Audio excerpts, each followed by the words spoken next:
This is an actual traffic stop, and we're going to look at the speed of an assault on that, and you'll get a startle response right away.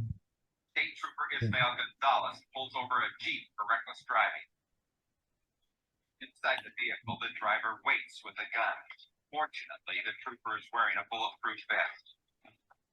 Gonzalez returns fire. Now, Sure. Gonzalez, that assault on Gonzalez, 2 shots being fired and the movement of the gun to the edge of the window, that took a half a second. Mm-hmm. And when Gonzalez was hit, and I can't control the video. Yeah, I can see you.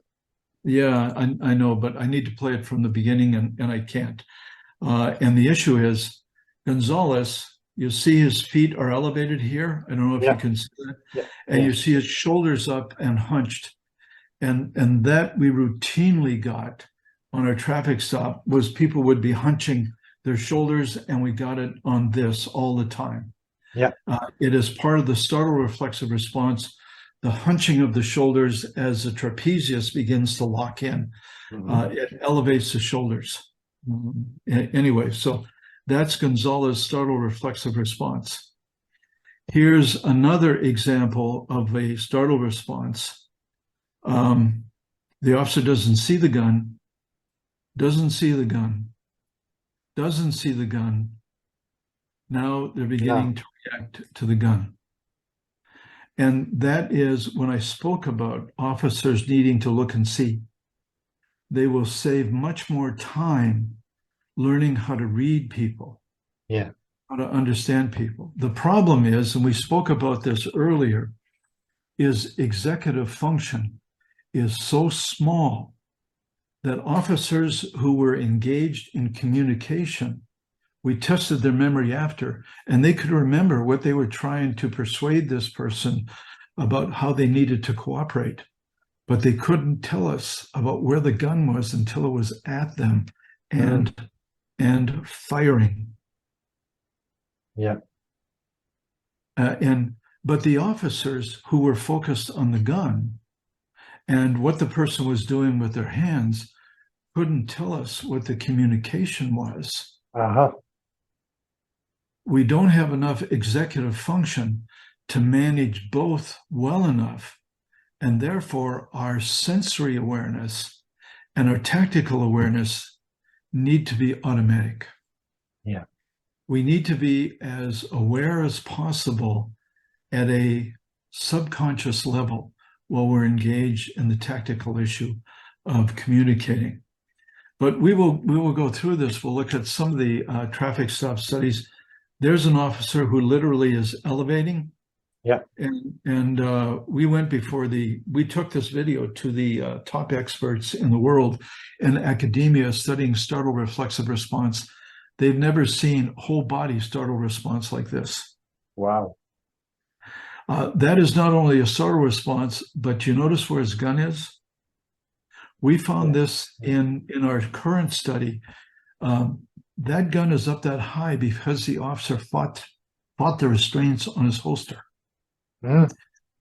We lose motor coordination, not because we're under stress.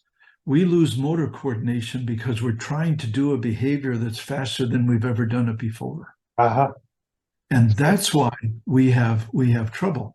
This officer fought the restraints on his holster until he got him loose, and then his gun popped up.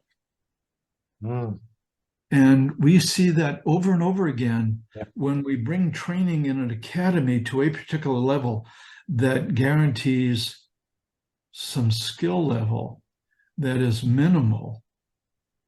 It is not what the officer will need when they're in a real situation. And so we get this failure that when things are driven faster than they are trained. So, okay, so we get that sort of thing. There's a startle response as well. So recoiling. There's another, and you see how unproductive that behavior is.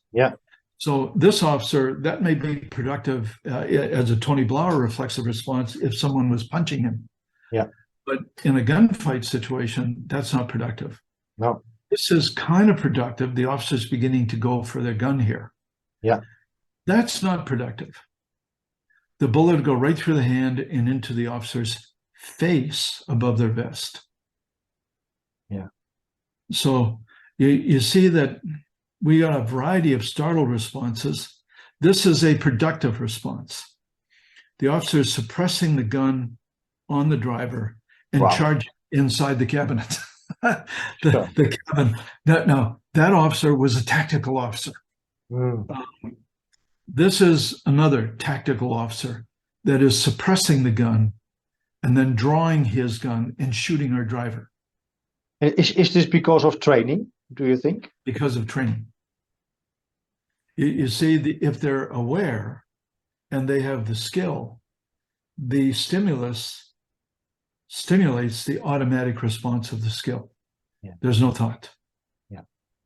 And subsequently, it's very fast. Yeah. But the brain is free to then assess what's happening. In our officers who are engaged in a startle response, it's interesting that they're beginning to recoil, and the decision is not productive. It is entirely logical. Yeah. And cognitively based, which means it's much slower.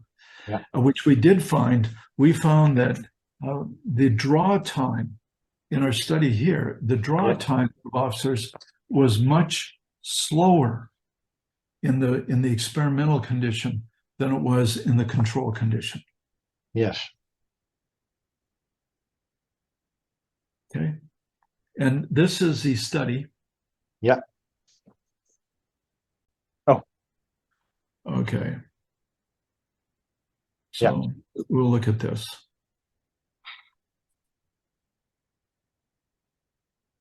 You see the officer's startle response, particularly with their shoulder, that elevation of the shoulder, which is what we get.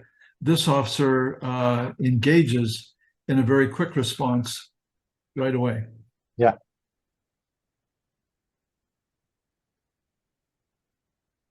Okay.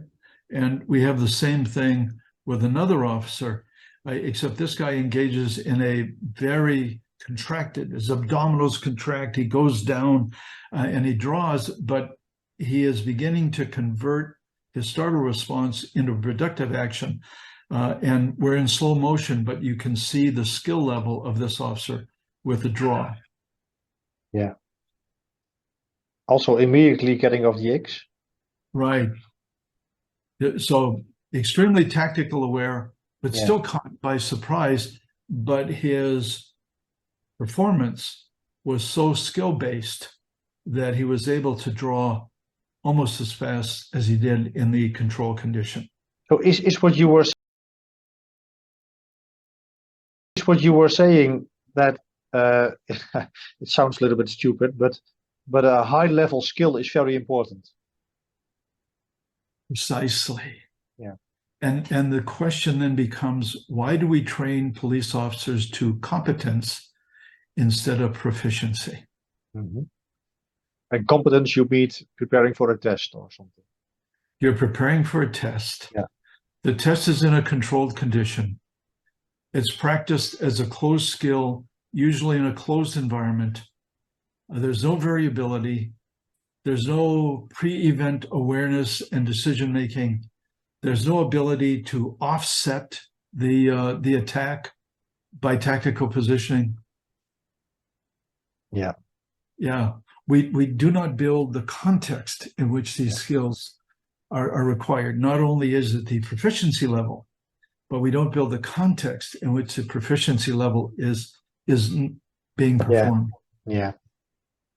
And it creates an interesting problem.